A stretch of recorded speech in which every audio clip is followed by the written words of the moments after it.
දැන් අර නුවර පාර ගිලා වැස්සනේ බොක් ගාලා වල. මේ සමහරු කියන්නේ මහින්ද හදෝ පාරවල නේද උඹලා යන්නේ කියලා. ඕන් යන පාරවල කොයි වෙලාවරි බස් කරනවා. පාර හදන්න ඕන ආදාළ ක්‍රමයට පාර හදන්න ඕනේ. මේ පාර හදලා තියෙන්නේ මේ වැලි දාලා කොහේ පාර හදන්නේ. පාර ගිලා බහිනවා. කොහොම කියනවා නුවර පාර නේ මේ ටොන්කියක බස් යනවද නේද බං? 10 මිලියනවා.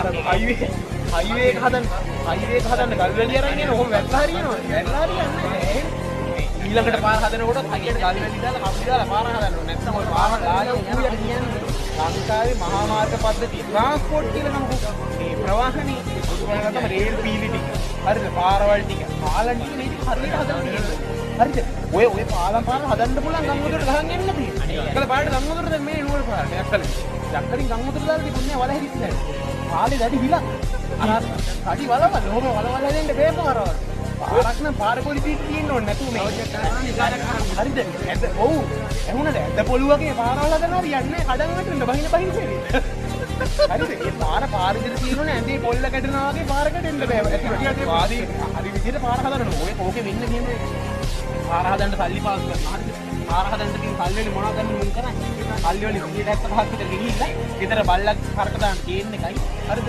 උදාගේ උපාධියේ සල්ලි ගෑණිගේ උපාධාති කියන යන්න මේ ට්‍රේන් එකේ ටිකට් එකයි ඊට පස්සේ මේ ගෑණිගේ ෆොටෝ එක ලැමිනේට් කරගන්න ඒකෙන් සල්ලි ගන්නවා එතකොට පාර හදන්න සල්ලි නෑ ඒක තමයි වෙන්නේ මේ පාර හදනකොට පාර විදිහට හදන්න ඕනේ නේද